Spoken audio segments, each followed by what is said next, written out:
Mas você acha que se a gente continuar do jeito que a gente tá, por exemplo, a gente pode correr o risco de virar uma Venezuela, uma Argentina, um negócio desse que o pessoal fala? Seguramente. Para virar Argentina, 6 meses. Para virar Venezuela, 1 ano e meio.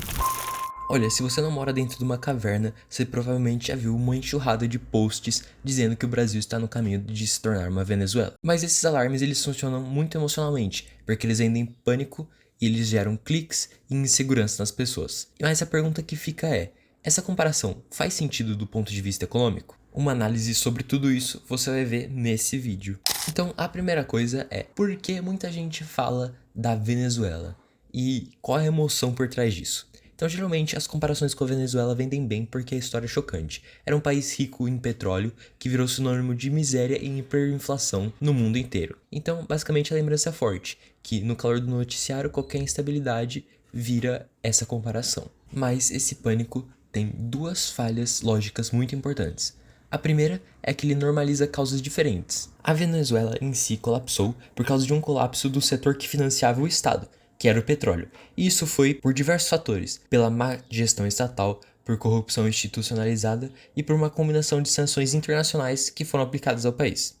E essa não é a mesma situação do Brasil, porque o nosso país tem uma economia muito mais diversificada, reservas internacionais e um forte agronegócio que exporta para inúmeros países. A segunda falha que tem nesse argumento é que esse argumento ignora a escala e a estrutura. Os países falham por conjuntos de decisões, sejam elas fiscais, legais, institucionais e por choques externos. E o Brasil tem problemas, sim, dívidas altas, juros altos e uma fragilidade fiscal até que grande. Mas também tem instrumentos que a Venezuela não tinha quando desabou, que são reservas, bancos sólidos e mercados de capitais envolvidos, e uma grande diversificação de exportações. Então a questão que fica é que o Brasil produz coisas que o mundo inteiro precisa, e isso conta muito para a estabilidade da economia do nosso país. Então, a razão principal pelo Brasil não quebrar da noite para o dia é simples. A gente exporta produtos essenciais, alimentos, minério, energia, o que o mundo inteiro compra e precisa. E esses fluxos geram dólares e permitem pagar pelas importações, pelos juros altos e manter as reservas do Tesouro Nacional. E além disso, o Brasil é gigante na exportação de soja, minério de ferro, açúcar, milho, café, carne e todos esses produtos eles não são luxos, eles são insumos e alimentos básicos da economia global, que mesmo por causa de recessões e crises, o Brasil continuará exportando eles. E por que isso importa, né? Porque esses produtos são tão importantes. Eles têm uma demanda estável que países como China, diversos países da Europa, eles dependem muito da importação desses produtos e além de que esses produtos demarcam uma receita recorrente, uma vez que sempre precisam ser importados mais soja, mais minério de ferro, açúcar, café e diversas outras coisas, porque são produtos de consumo diário dos outros países. Mas agora a gente tem que ter atenção aos limites, porque a dívida pública crescente e a dependência de insumos importados é muito grande. Então vamos começar. A dívida bruta do governo é alta, tá? 70% do PIB nesse período aqui de 2024 a 2025, e os custos de serviço da dívida subiram com os juros elevados. Esses juros altos encarecem o serviço da dívida e eles podem pressionar as contas públicas, e isso é um ponto fraco real da nossa economia. Ou seja, no longo prazo, o nosso país não aguenta essa má administração que está acontecendo com os recursos nacionais, e pode ser que ele quebre no futuro sim, caso essa má administração seja mantida no governo federal. E outro ponto de atenção que fica é a dependência dos insumos importados. Isso porque o Brasil importa fertilizantes e insumos que são críticos para a produção agrícola. E isso cria uma certa vulnerabilidade, porque nós não somos autossuficientes nessa produção e ela representa uma grande parte das nossas exportações. Então, quando os custos desses insumos sobem, o câmbio ele dá uma desandada, porque o agricultor fica apertado na sua margem e o efeito chega em cadeia. Então vamos lá, o que levou a Venezuela ao colapso? Foram alguns fatores somados. Como eu já falei, a dependência extrema de um único produto, que naquele caso era o petróleo, o desmonte da capacidade produtiva e estatal, sanções de isolamento financeiro e políticas monetárias e fiscais desastrosas. Hoje, o Brasil ele não reúne esse conjunto exato de fatores. Ele tem diversidade de exportação, instituições financeiras mais profundas e mercados de capitais e reservas. E além disso, o Brasil não está sob sanções econômicas que o isolem do crédito global. Mas isso não quer dizer que estamos isentos de risco. Se as políticas públicas destruírem a confiança por anos, o Brasil pode entrar em um padrão de estagnação e fuga de capital estrangeiro, o que só derrubaria mais a nossa economia.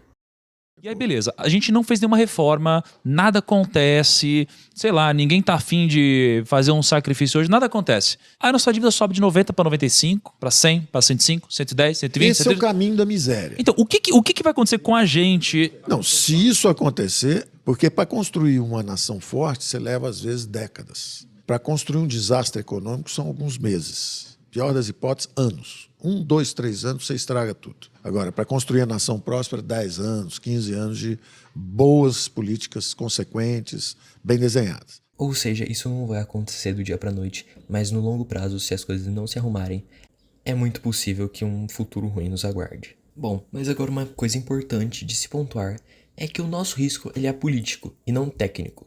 E vamos lá, a economia, no fim, é basicamente confiança que você tem naquilo. Quem empresta, quem investe e quem produz, olha as instituições e as regras. E aí que entra o risco político. Se a política fiscal se deteriora, os juros disparam e seu judiciário perde credibilidade, os contratos valem menos. E se a intervenção em preço de câmbio vira regra, os investimentos fogem. Então agora a parte prática. O que você pode monitorar para saber se o risco está virando uma crise de verdade? Então vamos lá. Fuga de capital estrangeiro, desvalorização cambial descontrolada, erosão da base exportadora, graves déficits fiscais que serão persistentes e o desmonte institucional, que daí seriam ataques a tribunais, desapropriações sem compensação, quebras de contrato e essas coisas. Enquanto os banqueiros não estiver correndo, eu tô tranquilo. Assim que eles começarem a correr, quando eles mudar de país, aí eu falo, é bom a gente mudar também. Aí é o dinheiro do Bitcoin. Aí você deixa aqui no Bitcoin, no ouro, que se eles mudar de país, a gente muda juntinho, né? Porque a coisa é essa, né? A gente não tem o mesmo tanto de dinheiro, mas tem que ter a mesma lógica. Enquanto tiver o caixa dos bancos tudo aqui no Brasil, eles não estão correndo, o dólar tá bem seguro, eles devem saber alguma coisa que eu não sei. Eu presumo isso, né? Não é possível que a gente é mais esperto que os maiores banqueiros do país e do mundo também que estão botando dinheiro aqui. Volume da Bolsa Brasileira é o maior desde 2022. Será que alguém sabe alguma coisa? Será que o Donald Trump sabe o anúncio que ele vai fazer? E quando ele vai fazer? Fica aí a informação. Se tivesse apocalíptico desse jeito, ele não deveria estar avisando para não investir nos Estados Unidos, para não investir no Brasil, para os banqueiros amigos dele, para os bilionários que ele recebeu em casa, gestor de fundo? Por que eles estão mandando dinheiro para o Brasil se o Donald Trump está perseguindo o Brasil? Fica aí a pergunta, Donald Trump. Então, a proteção na prática para quem está assistindo esse vídeo. O que você deve fazer para se proteger? Bom, diversificar, mantendo uma parte do seu patrimônio em ativos no exterior e também mantendo uma parte do seu patrimônio em Bitcoin, porque ele é descentralizado e ninguém pode tomar suas moedas de você. Ter reserva de dinheiro em moedas fortes e ativos reais que mantenham esse caixa de dinheiro intacto durante possíveis crises e coisas do tipo. Ter aportes em setores resilientes aqui no Brasil, como empresas ligadas a produtos essenciais, agronegócio, mineração e energia. E por último, mas não menos importante, uma coisa super importante para você se proteger é ter uma estratégia de longo prazo. Monta uma carteira bem fundamentada para que mesmo no caso de uma crise ou uma recessão, com os preços das ações caindo, você continue comprando, porque aquela carteira ela tem um valor intrínseco e você investe em empresas boas que têm o seu valor provado com o longo do tempo. Então, portanto, a conclusão que fica de tudo isso é que o caminho sábio é o meio termo. Então, evita o pânico, reconheça os riscos e proteja seu patrimônio com diversificação. Então, se você gostou desse vídeo, comenta aqui embaixo e deixa seu like para que menos gente caia nessa história de que viraremos a Venezuela em 6 meses. Porque informação verdadeira é a melhor vacina contra o pânico. E é isso, nos vemos no próximo vídeo.